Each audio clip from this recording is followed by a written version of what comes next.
Hello and welcome to another audio analysis. In today's video we're taking a look at the track All That Glitters by the American electronic band Julien-K. This group was initially a side project from the industrial rock band Orgy, who were best known for their cover of Blue Monday by New Order in 1998. They actually helped to establish a bridge between most people and industrial rock and metal by providing something that was certainly a lot more accessible. And the band's name is actually inspired by Richard Gere's character in the movie American Gigolo. And over the years, founding members Ryan Shuck and Amir Dirac have continued to put out music, with their most recent album coming in the form of Harmonic Disruptor from 2020. They've also collaborated with a number of different artists, most notably the Annex over recent years, working on a couple of singles, and one very recently as well as releasing this latest track themselves. So will this latest track glitter and glisten, or will it simply run out of crafting supplies? Let's take a look at exactly how it sounds.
So with this track we can already see lots of different influences coming through. That very early 80s, also quite gothic sound, really invoking things such as Depeche Mode and things like that from around that time when they started moving from that softer sound. Also elements of dark wave, industrial rock, still kind of being rooted into a lot of the band's music. We can really see that with the very sharp sounds they're really bringing to kind of create this very jarring atmosphere with its very negative tones as well. Couldn't find the casualty, suddenly you're renegade, and it's always been the way I felt inside. So you can kind of see this dissonance between two people, this person that's kind of been changed over time, and the kind of after effects of maybe a loss of love between two people. We see that in the pre-chorus: I lost all my time, I wasted away, can't understand what you've lost as it rots from inside, am I losing my mind? So you kind of feel this kind of argument between two people, effectively, the idea of this person that got this darkness growing inside them, they can't see it, they can't understand what's actually happening to them as this rot continues to grow, but this other person sees that they've lost all the time they've wasted away with this other person because that darkness is beginning to manifest and show itself. And we really see that, and we get the more slightly upbeat chorus: behind your eyes a shadow grows, a voice within the lies. So I really like the way that it's kind of almost got this darkness, this demonic presence kind of written in to the idea of these lies. When darkness calls, it's time to die, wasted on the light. So the idea of wasted, like, you can really see a bit of aggressiveness really coming through in some of these lyrical choices that are being made. The idea of wasted on the light, like crashing waves we fight. So again, this kind of collision really coming in between the darkness and the light, as the voices in your lies give up the ghost, it's hiding right beneath the truth inside. So the idea that the lies have trumped this truth that's actually inside, and someone's not willing to admit it, so give up the ghost, give up this facade that you are putting up, and kind of show your real self, kind of stop allowing the darkness to manifest and be kind of present. So I really like the way they're kind of showing that idea throughout this track so far.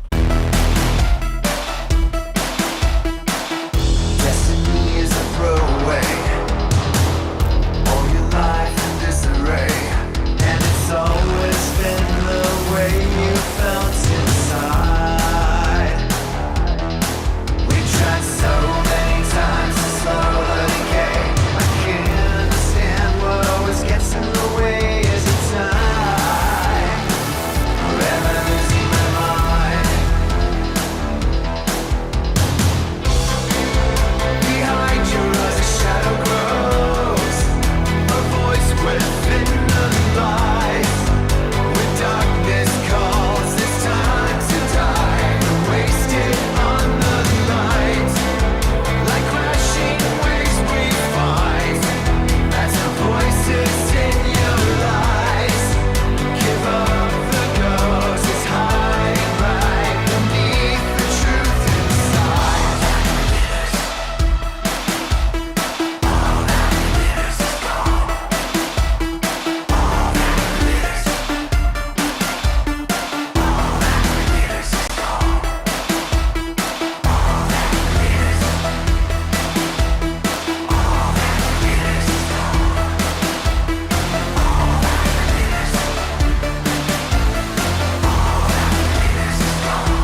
Okay, I really like the way they kind of captured that dark essence throughout the course of that particular track and really brought in so many elements of synthwave, darkwave, really making great use of those programmed keys and synth elements to really just provide this very jarring mix at times, but also provide something that at times was quite upbeat, especially as we moved through that chorus. But one thing I really did love is that post-chorus, all that glitters is gone. So initially someone may come across as quite sparkly, quite bright and kind of so quite inviting, but now once that glitter is gone, that facade has gone away, that mask that somebody's wearing has kind of revealed their true intentions of that darkness that lies behind. So I really like the way they kind of put a spin on a typical phrase of all that glitters is gold and kind of just really just showing a bit of a variation on that. The idea of behind your eyes a shadow grows, and it's something that kind of accumulates over time. The shadow just may always be there, but it grows and becomes more present to the point where it kind of overtakes you, that voice within the lies. So though the lies start to have that kind of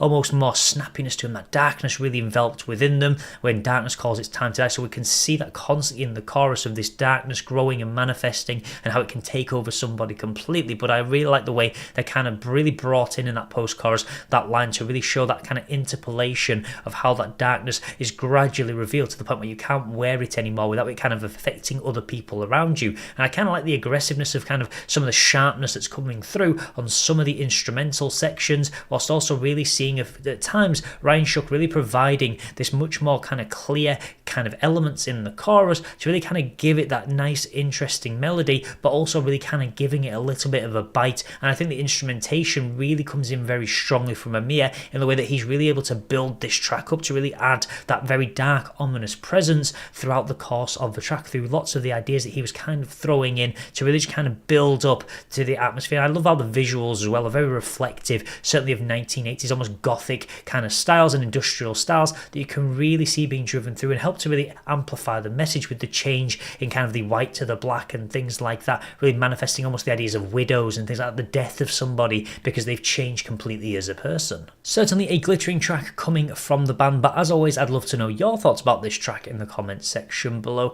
Do you also feel that it kind of gives off this very 80s vibe, like things like Depeche Mode or The Cure or things like that really being brought in? You can still see some of the elements as well from Orgy from when they were actually a part of that group, but I would love to know your thoughts about the actual music and maybe even the video as well as to how you found it. If you would like to hear more from the band, then definitely check out some of their albums, most notably Harmonic Disruptor from 2020, or check out some of the collaborations they have done with the Annex over recent years. Certainly some great tracks found there that they've really worked together on and provide some really powerful tones.